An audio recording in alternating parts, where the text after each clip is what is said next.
G'day beautiful people, welcome back to my channel. Today we're going to be talking about penetration in Paragon. If you go and find this video useful in any way, shape or form, please smash that like button, leave me a comment if you have any questions whatsoever, and if you're not already subscribed, please do so. But with that said, let's get straight into it. There are two types of penetration in the game. They are basic penetration, which applies to your basic attacks, and ability penetration, which applies, you guessed it, to your abilities. Okay, so these two types are split into three different sorts of penetration. There is your personal, which you equip onto your deck with things like Void Steel Daggers. There is Shred, which is an active or a passive that is applied by a member of your team, and Shred works for your entire team. And then there is Steel, where you actually take pen from someone and give it to yourself, effectively making yourself more tanky while making them less tanky.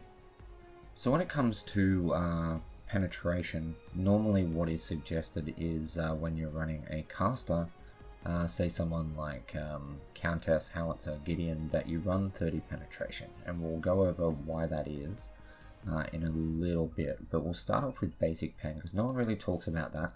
So the numbers you're seeing on your screen, this is numbers from Grim. This is a deck of 6 Void Steel Daggers, all with 1 point upgrades. They're all 1 point power upgrades, and you'll see that with all these 1 point power upgrades on all 6 cards, so you're getting 6 CP of basic pen for free, as each one gives you 1 CP worth of pen. The 4 pen is 1 CP. You will do 113.14 DPS against a tank with 182 armor. You'll do 262.97 against a caster at level 15 with 22 armor. Now if we were to swap these out for Wingcarver Blades and do the same thing, 6 Wingcarver Blades, all with 1 point upgrades on them, all power, so the only attack speed we have is the 1 CP for free on each card. Instead of doing 113.14 DPS against the tank, we would actually be doing 135 against the tank, and instead of doing 262.97 against the caster, we would be doing 312.45. So you can see that it's definitely more viable to actually run the attack speed. So those instances where you sort of run maybe Void Steel Daggers and then into a Wingcarver Blade, it actually works out that we should be running Wingcarver Blades rather than those pen cards. They actually, the basic pen actually ends up being pretty worthless, and it doesn't matter how much power you have on your build. If we have a look at these numbers here, same thing, it's for Grim again. It's 6 Void Steel Daggers, but this time, instead of just having the 6 CP for free, we've also built 14 extra CP of pen into the build itself. Okay, so that takes us to 80 penetration instead of the 24 that we had before. Now the numbers that you're going to get from this full build, this is 60 CP spent with 20 CP, including the free penetration on the cards. It will get you to 123.58 DPS versus a tank, and 118.17 DPS against a caster at level 15. Okay, if we'll do the same thing again and switch up to attack speed, so we have 6 Wingcarver Blades, you get 6 free CP of attack speed, and we've put an extra 14 attack speed onto the build. You will now, instead of doing 123 DPS against the tank, you'll do 170. Instead of 118 DPS against a caster, you'll be doing 394. And the reason why there is such a massive difference is because 20 CP of basic pen, as I said, is 80 penetration. The casters only have 22, so the majority of that penetration is completely and utterly wasted. So obviously we wouldn't be doing that. So the general idea that I want to give you is that unless it's coming for free, and even then, basic penetration is pretty much worthless in the game, which is quite weird considering that for 1 CP you get 4 penetration against, for 1 CP you get 8 armor. So it's half, you get half as much pen as you do for armor. But then when we move to ability armor, for 1 CP of ability armor you get 6, and for penetration you get 2. So it's only a third. You're only getting a third as much pen as what people are getting for the actual armor itself. But ability armor actually works out pretty well.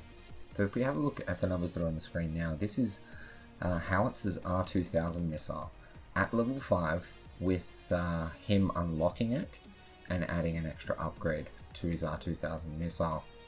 He's got 1 meltdown, and if he slots all power upgrades onto the missile, if he slots all power upgrades onto the meltdown, it will hit for 169. If he slots all pen, it will hit for 158.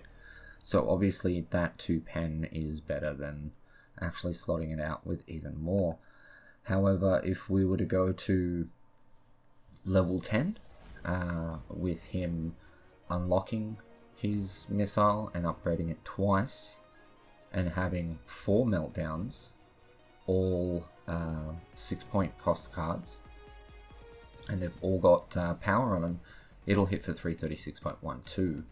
But if we were to actually slot that with enough pen to get us to 30.5 penetration, to 27, because that's what someone at level 10 would actually have, it'll hit for 332. So still less, but when compared to the massive difference of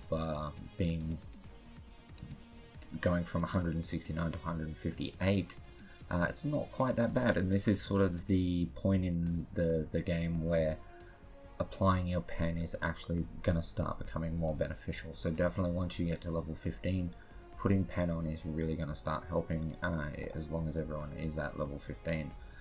So if we take that same R2000 missile and we look at max build, okay, everyone's at level 15, you're at max build, you're up against the tank that has 182 ability armor.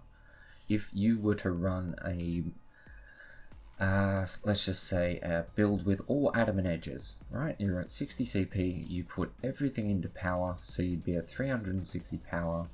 Your R2000 missile against the tank would hit for 258.86. If you were to have 6 meltdowns on your build, but just put power in once again, so you'd be at 360 power and you'd be at 12 penetration, which you got for free off the cards, you'd hit for 270. So he's definitely better than not running any pen at all. But you'll notice that once you get to 30 pen, it actually hits for less against the tank. So it kind of seems when you look at it that way that it's not really beneficial. But tanks are the only people in the game that are really going to be building, and the bruisers as well, but pretty much tanks are going to be the only people that are really building ability armor. When you look at everybody else in the game, same R2000 missile, okay, everyone's at level 15, you've got max build. If you were to just run all adamant edges or anything like that that doesn't give you any form of penetration, and you built all power with no penetration, you would hit for 559.4. If you were to run 6 meltdowns and just put all power in it again, so it'd be 360 power with 12 pen, which you've got for free, it would hit for 616. But if you were to build the same thing with all meltdowns but have 30 pen on your build, you would actually hit for 659.2. So on someone that's not actually building armor, which is, let's be honest, at max, you're going to have 2 tanks on your on the enemy team. So that is 40% of the enemy team. So for 60% of the enemy team, you're actually better off having 30 pen. When it comes to the other two, it's slightly worse off, but we're not really going to build for those 40%. So the general rule of thumb is that casters should at max build have 30 pen on their build. When you should start to actively slot penetration onto your cards as upgrades is probably around about level 12,